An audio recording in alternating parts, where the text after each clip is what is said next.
So now on to today's main event. This afternoon, I'm so pleased to welcome Mark Stein to discuss his new book, American Panic. The book takes us throughout American history and discusses all, or at least many of the times that Americans have panicked about certain groups of people and ideologies, witches, Catholics, and women, among others.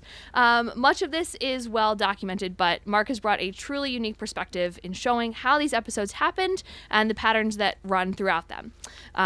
Many of you, I'm sure, know that Mark is also the author of the best-selling How the States Got Their Shapes, and we are so pleased to have him here with us this afternoon. So please join me in welcoming him to Politics and Prose.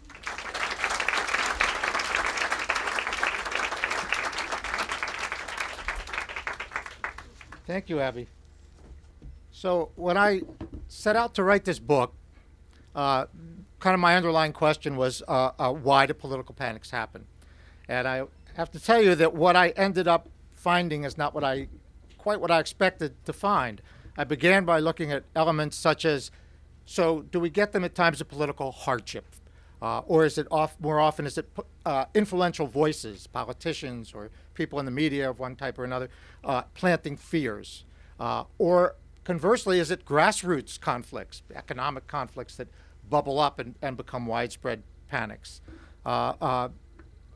Also, at the outset, I was looking to see if there was a clear distinction between alarm and panic, because not all political alarm is necessarily panic.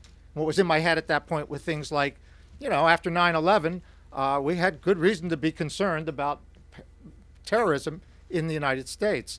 In 1949, when the Soviet Union detonated an atomic bomb, my parents' generation had good reason to be concerned, if not alarmed, that we were no longer the only nation on our earth with this extremely powerful weapon.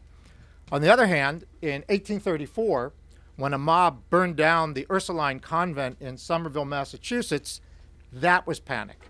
So how did we get, for instance, to that point in 1834? And as an example of kind of the things that go on in the book, I want to spend a few minutes looking at that event, the burning of that convent.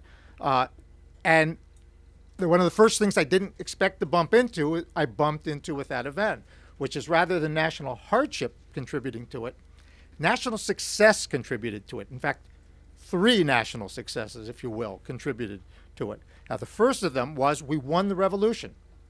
And once we won the revolution, suddenly there was concern that this freedom of religion that we established in this country, not the first country to do so, but that we established in this country, England had it as well, created a fear of Catholics. If enough Catholics start coming in, the Pope may end up running the country via, controlling the votes of these Catholics.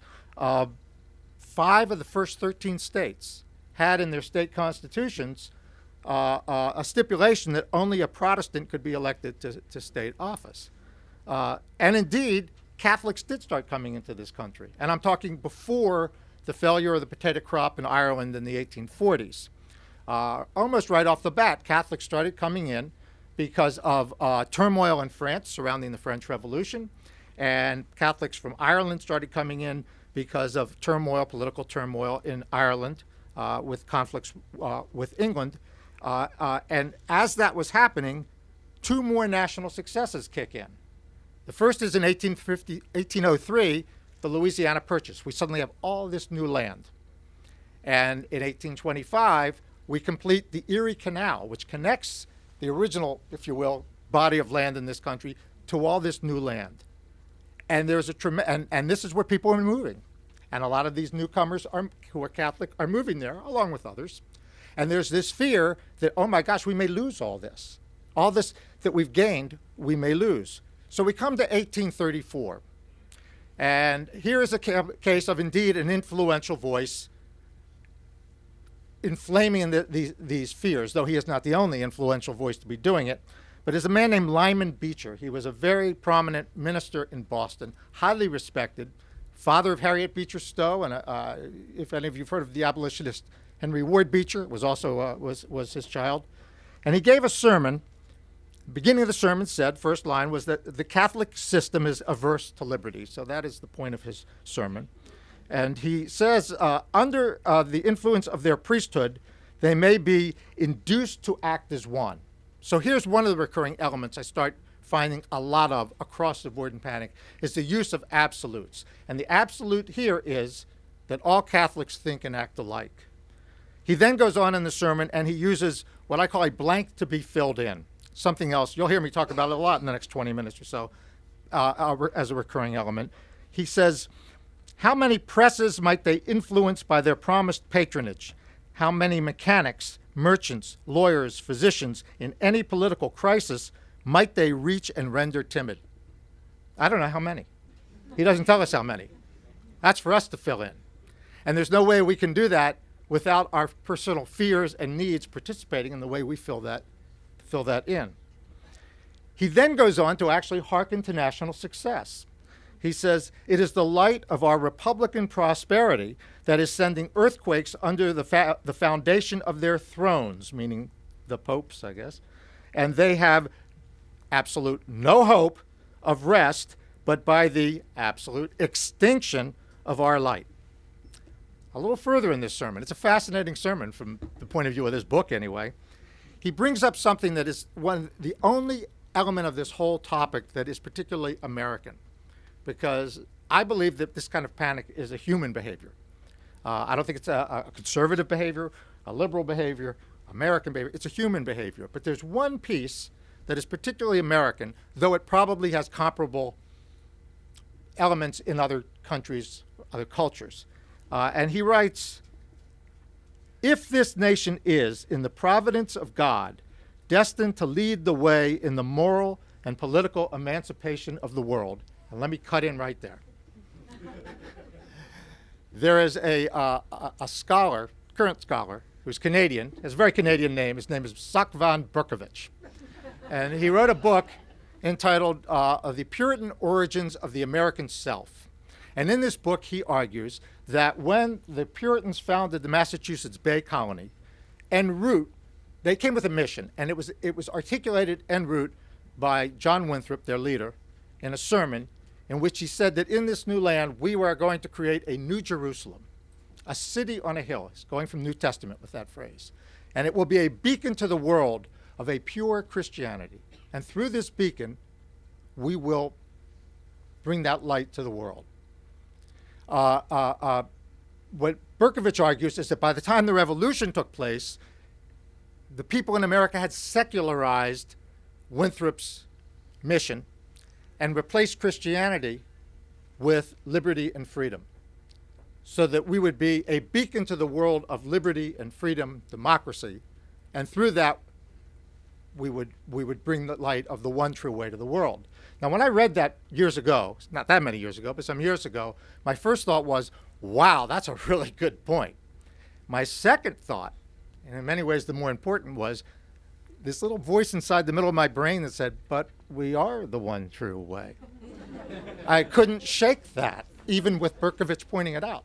To this day, I can't shake that. And I mention that because, at least for me, but I don't think I'm alone, that's how potent that perception of myself as an American is.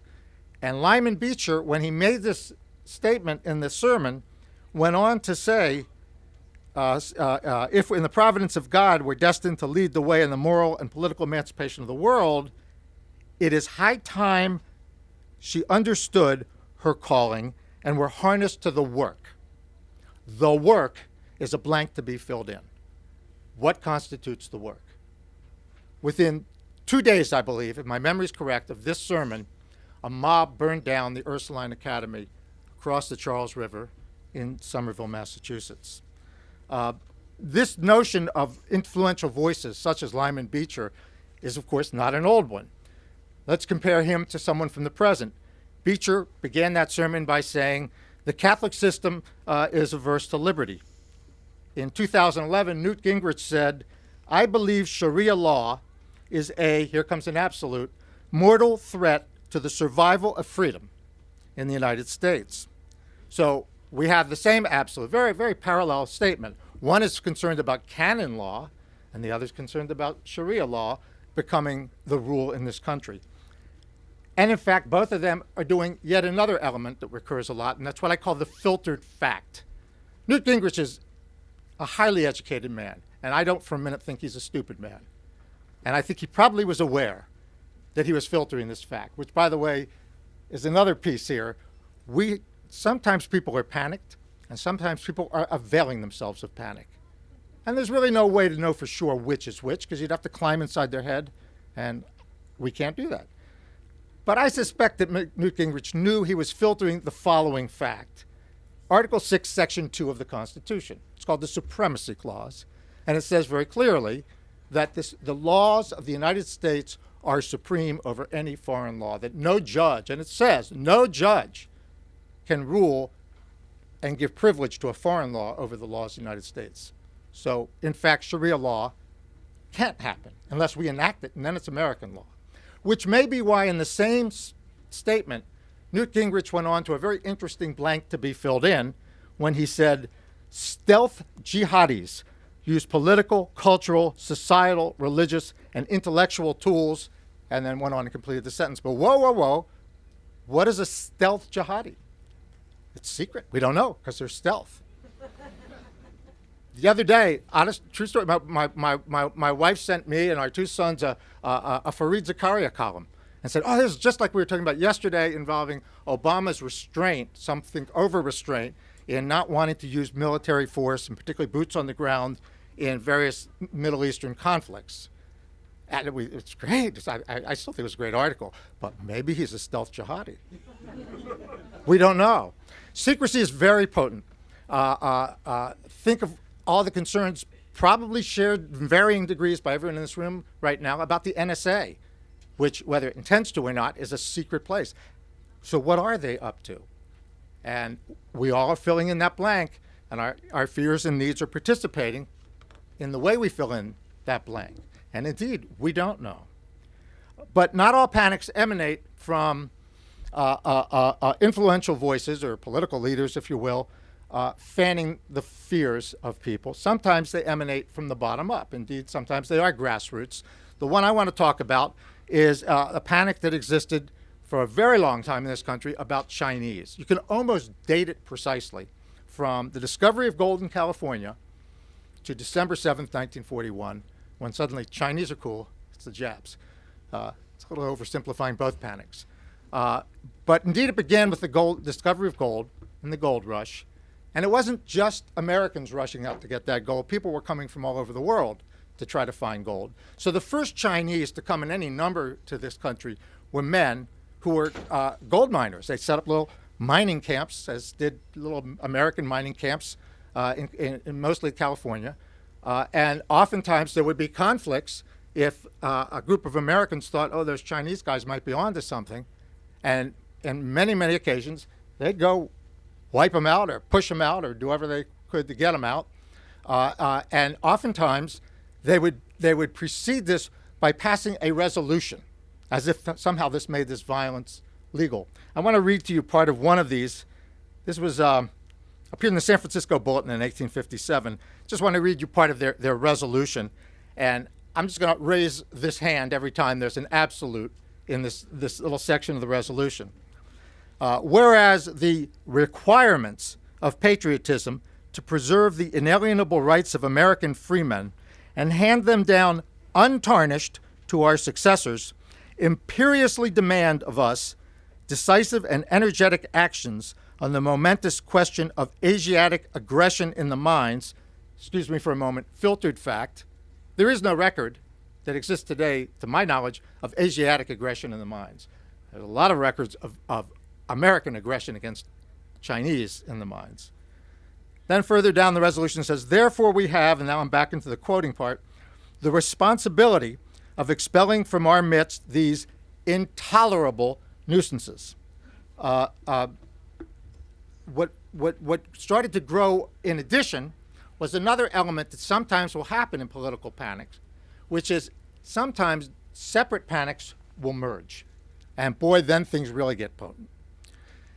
In this case, much like the way this industry in this country will outsource work to China because they get cheap labor, back in the 1850s, corporations, and mainly we're talking railroads, insourced labor, coolie labor, to build the railroads and other tasks and work at wages that that Native American white, if you will, men wouldn't take. So then the panic starts to really grow, and you start seeing in places like San Francisco, big mass meetings where fear of Chinese is also getting wedded to fear of capitalists, which has been a long time panic also in this country. And from among that grassroots comes a number of leaders, but the preeminent one in this particular panic at that time was a man named Dennis Kearney, came out of the ranks of what today we would call the Teamsters Union.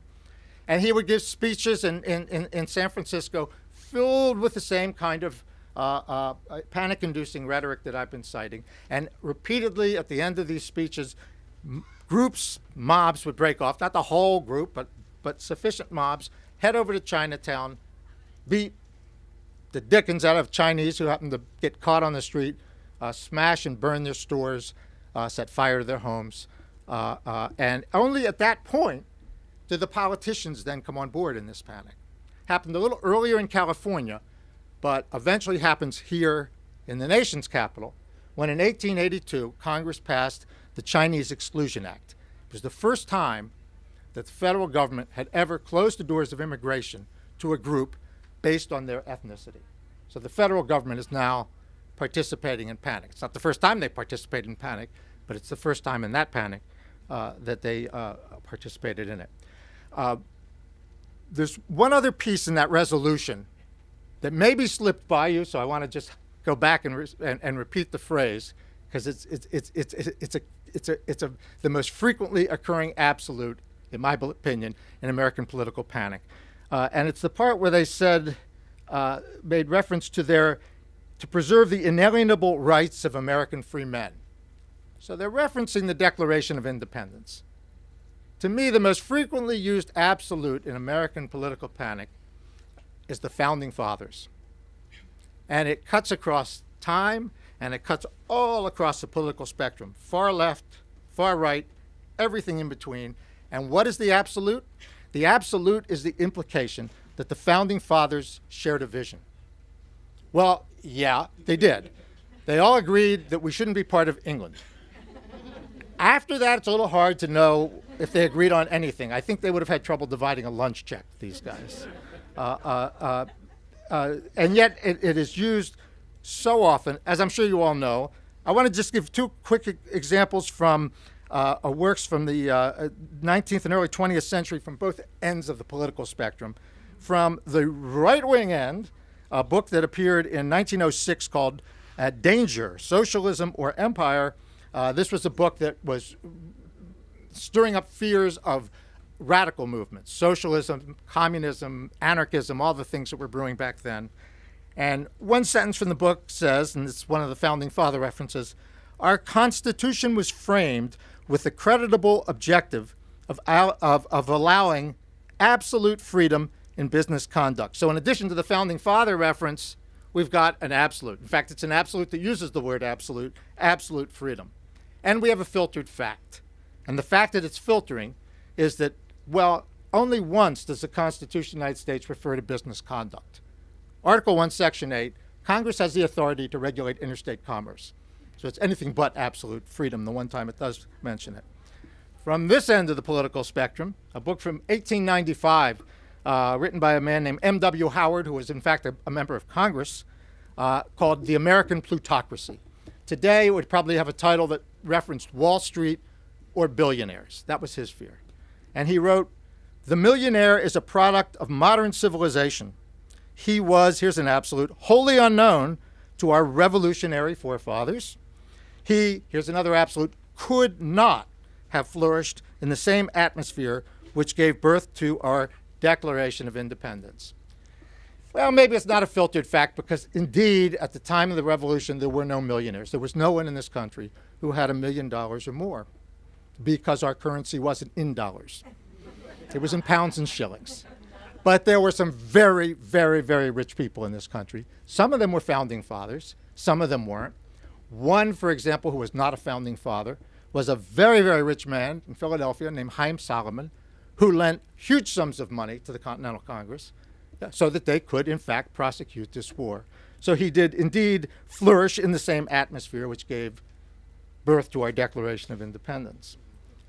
So at what point then, from what we've got here, does concern or alarm become panic? I referenced before that I talked about the 1949, the Soviet Union detonated an atomic bomb.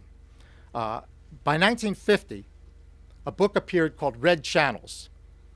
Somewhere between, I'll talk about that in a moment, between 1949 and 1950, we crossed the threshold from, wow, that's worthy of some concern, to really, that's clearly panic. Red Channels was a book, some of you may know of it. It contained 151 names of people in mass media, in television and entertainment, radio, TV, film, and creative arts that would be there, who were, it claimed, were either communists or communist sympathizers. So it included such names, and I should say, these people had their careers destroyed because they couldn't then appear in those media, or very, very severely damaged because they could do what they did, but they couldn't do it in those media. So they had to stay on the stage or in places like that where it wasn't so affected by this book. Among the names were Leonard Bernstein, Aaron Copland, who composed the Symphony Appalachian Spring, Orson Welles, Dashiell Hammett, who wrote The Maltese Falcon and things like that, Lillian Hellman, playwright, Burl Ives. Here's my favorite, Howard K. Smith. I don't know how many of y'all remember Howard K. Smith. He used to do the news back when I was in college and high school on ABC with Harry Reasoner. And that's how I came to know Howard K. Smith. I didn't, not old enough to know him from the old days. But the thought that Howard K. Smith was somehow a communist sympathizer really makes me smile. This is panic. But why is this panic? It's panic because logic has been trampled by what I would call psychologic. Here's the illogic of this book. This book is what we call guilt by association. And the illogic of guilt by association goes back to something that in classical Greece, scholars would do, philosophers would do for fun, which has come up with syllogisms like this. All cats have ears. Socrates has ears. Therefore, Socrates is a cat. It's not something that was new to this country in the Red Scare. Back in the 1870s, well, actually, this is sort of Red Scare. It's when Americans first started learning that there was such a thing as communism from stuff going on in Europe, particularly in France, I guess then. And the Chicago Tribune published a lengthy article. And the headline for it was, "What are the Reds?" To educate the public what all this is about. And they actually did a pretty fair job of summarizing Marxist doctrine. I'll just read one part of a sentence that said it was, involved redistributing property and taking all labor under the protection of the state. Pretty fair. 2 sentences later it said, "It is the grand collective ignorance of the Cincinnati Working Man's Congress." Well, what's the Cincinnati Working Man's Congress? So I looked that up.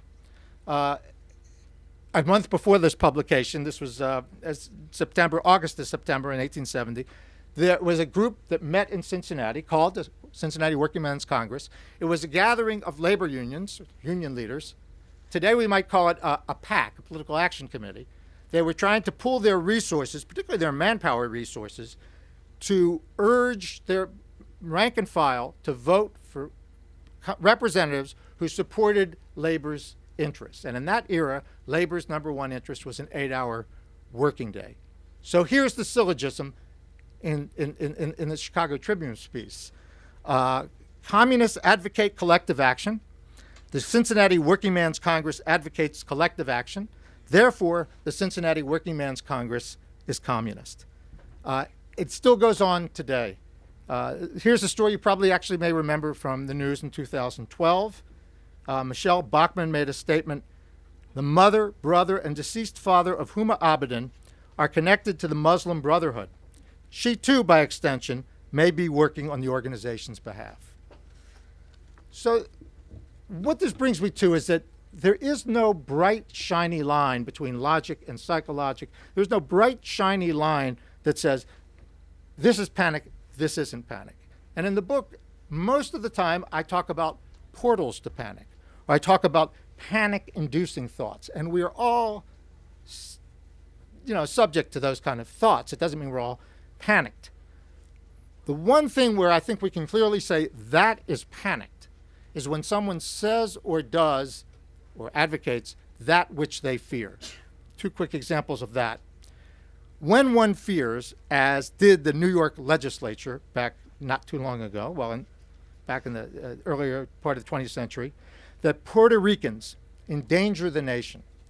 And to combat that danger, they require voters to pass an English literacy test. They have weakened, the legislature has weakened the nation by damaging one of its foundational pillars, all men are created equal, because they've rendered it all English-speaking men are created equal. It goes back very far, this kind of doing that which one fears, go all the way back to the first political panic in this country, among white people anyway, and that's the Salem witch hunts in 1692 and into 1693, when it became believed that these, initially, it was 3 young girls initially, were having inexplicable fits and they were deemed to be possessed by the devil. One of the women in the town had prepared by another person what's called a witch's cake. It's a cake made with urine from the possessed girl, one of the possessed girls. You then feed it to a dog. The dog is supposed to have a line to the devil. And the belief was that this possessed girl would then spit out the name of the witch that possessed her. So to combat witchcraft, this woman engaged in witchcraft, sorcery at the least. That's panic, when we do that which we fear. And in the book, over and over and over, what I show is these things that lead to the portals to panic, eventually there are people who will then advocate or do things that, in fact, they're doing that which they fear. There's one last element I want to talk about, and that's statistics. And the reason I save it for last is because it is the element that demonstrates how all these other elements connect. I'm looking at my cousin who's a mathematician here. She's going to be listening very closely. But it does it through its misuse. In 1896, there was an article published actually by a statistician entitled Race Traits in the American Negro. And what he did was he correlated various social ills and life expectancy and crime rates and diseases, things like that, with race.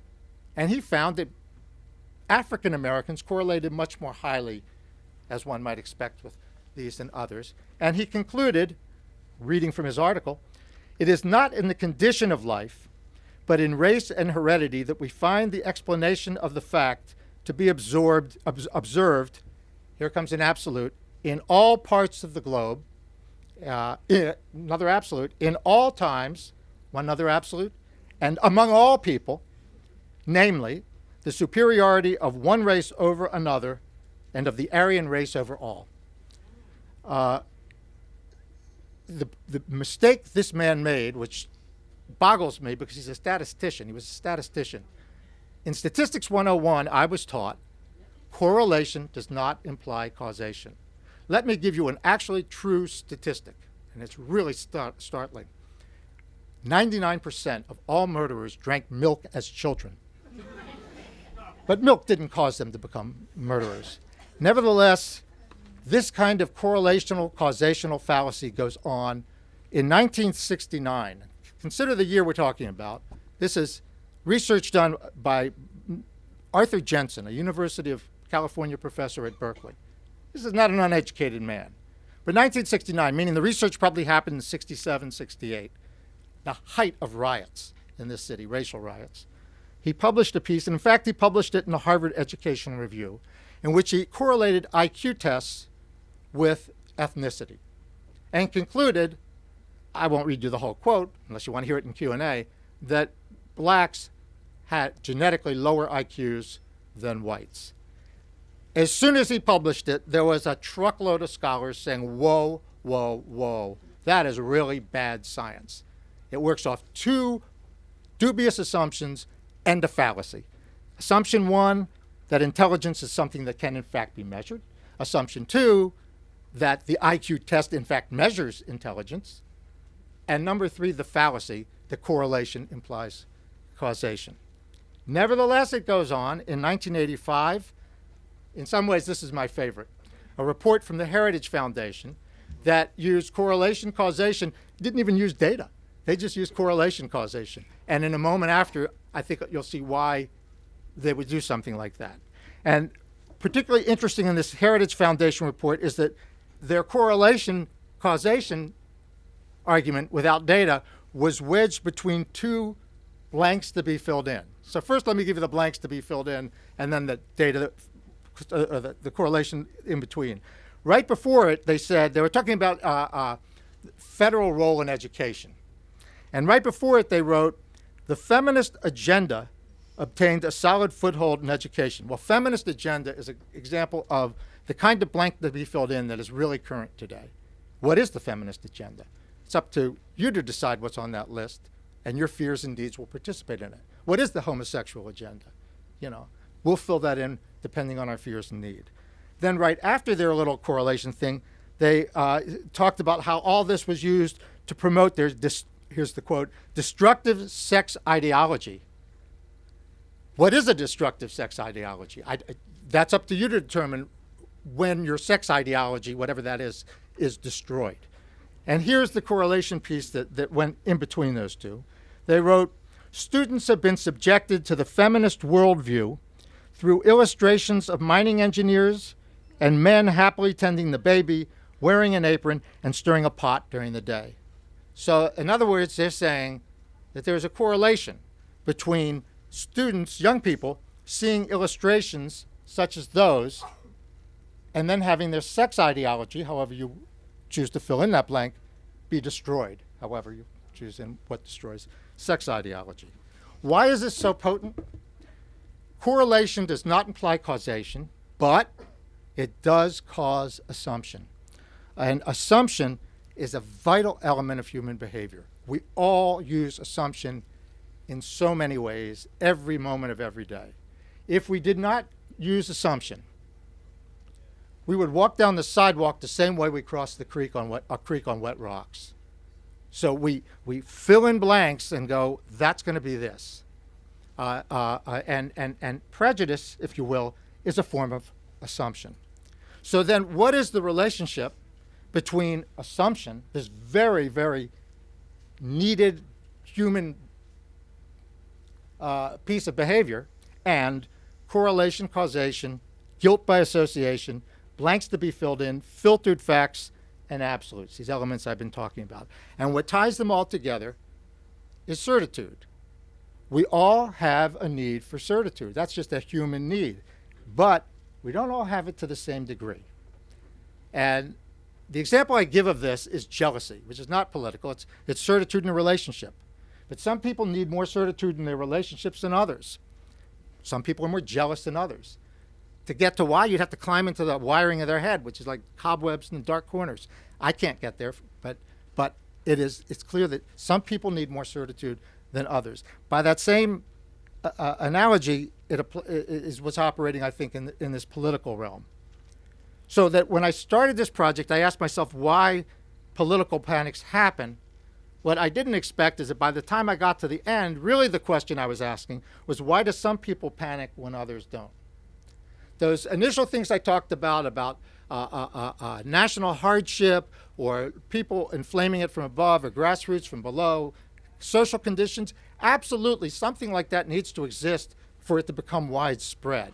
But they don't always, any one of them isn't always there. But what is always there is that some people are going to freak out and some people are not. And I think it is this need for certitude and these panic-inducing elements that feed certitude. All of them feed certitude that brings them to that point.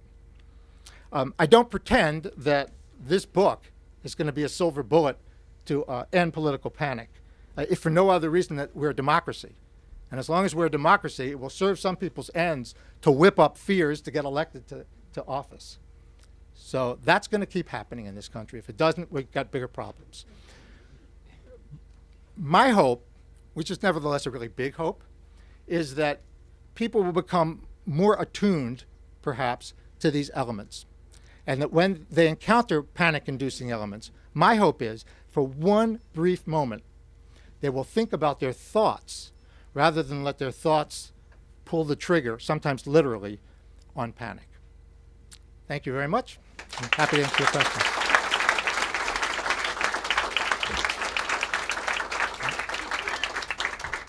We do have some time for questions. If you could form a line behind the microphone there. So that was very good. Thank you. My question is, have you thought about this in the context of Arthur Schlesinger's The Paranoid Style in American Politics? To the extent that, and there's also Richard Hofstadter too. Sorry, I have admitted. That's what you mean. Yeah. Yes, and I think it's a little narrow to say paranoid, you know. And Hofstadter's work, which is excellent, really focuses on a particular, a more limited frame and historically. But I, very much I think there's They're congruency between the two. Thanks. I recently told a retired American diplomat that I was reading a biography of Karl Marx, and he was Prussian, and his Prussian wife, Baroness von Westphalen. He said I wouldn't admit it if I was reading it. However, he later listened to me tell him why he ought to. Now, I think the panickers are in the minority. I think free speech and education makes the difference. What do you think? Are they in the majority or not? No, I don't think they're in the majority. If they're in the majority, we'd be looking at more like something like Germany in 1934. Yeah. But it doesn't take a majority to create a lot of violence and death and destruction and pain. I think education is up to a point is a factor, but some very highly educated people have expressed very panicked thoughts, but maybe they're availing themselves of panic. But I don't think just because one is educated, one doesn't that necessarily addresses personal needs for certitude. Yeah. Well, thank you. Mm-hmm. Other questions? I think. Are you Hey. Hi, Marge. When you talk, it reminds me not of politics, but of medical advertising, say 3 out of 5 people this, or if you try to talk about how you diagnose an allergies, you see this really what they call a rain barrel, and the whole notion of causation is in that. Have you thought of that too? Because most things are not A to B to C in medicine. Yeah, so if you couldn't hear, she was saying that it reminded her of a lot of medical advertisements, which will throw statistics out. One of my favorites, 3 out of 5 doctors recommend Trident gum for their patients who chew gum.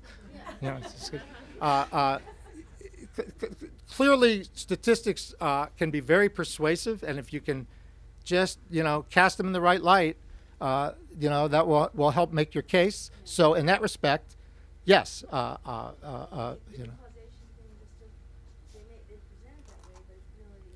Sure. Now, in good medical research, and they may just be eliminating that in the ads we hear on TV, one way they try to tease out causation and correlation is with placebos, to see if it's in fact this drug is causing this effect or not. So there is a distinction there in the hard science. You could be the one, yes. Well, just because you're paranoid doesn't mean someone isn't following you, too. Yes, ma'am. I'm wondering, instead of retrospectively, if you've thought a little bit about maybe what the next panic is. You talked a little bit about 9/11, and I definitely think that that's something that's still going on. We're feeling those effects with the increase in national security, and I mean, you can see it when you walk in an airport. But so what do you think is the next panic that we'll see? That's a good question, and I hate to say I don't know. Clearly, a lot of these panics are ongoing, and I talk about that in the book, particularly panic involving Arabs/Muslims after 9/11. But I so many factors, the way the world is like the clouds, what's going to be the next one to form and cause large fears, I don't know. Yeah.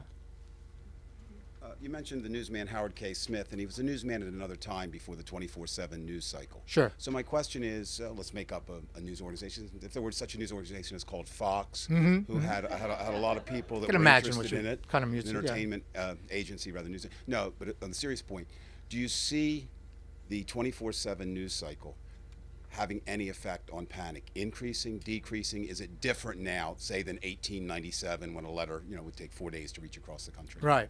So absolutely, I think that media outlets such as Fox do contribute to panic. That part, yes. Is it different? It's interesting you said, is it different now than, I think you said 1897? Actually, 1897, no. And the point I want to make by saying no is, all of us in this room, I think, we live in a certain bubble in some respects. Maybe it's not a bubble, time will tell. But in somewhat, we're at kind of the closing phase at least for now, in journalism. That was not really always the case. And I'm not a journalistic historian, so don't hold me to every phrase that I use. I call it, loosely, the Edward R. Murrow School of Journalism.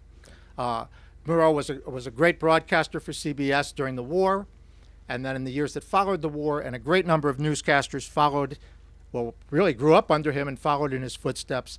I don't want to credit him with creating this, but he's my kind of shorthand for the notion that the news media, newspapers, television news, mass media news, should try to be as objective as possible in reporting the news, and to separate editorial from news content as best humanly possible. Yellow journalism. But in fact, in the history of American journalism, that's unusual. Right. I'll give an example from when I was working on this book. And I would be reading pieces from the New York Herald from the 1840s and 50s. My wife works at the newspaper periodical division, Library of Congress. And I said to her, "What's with the New York Herald?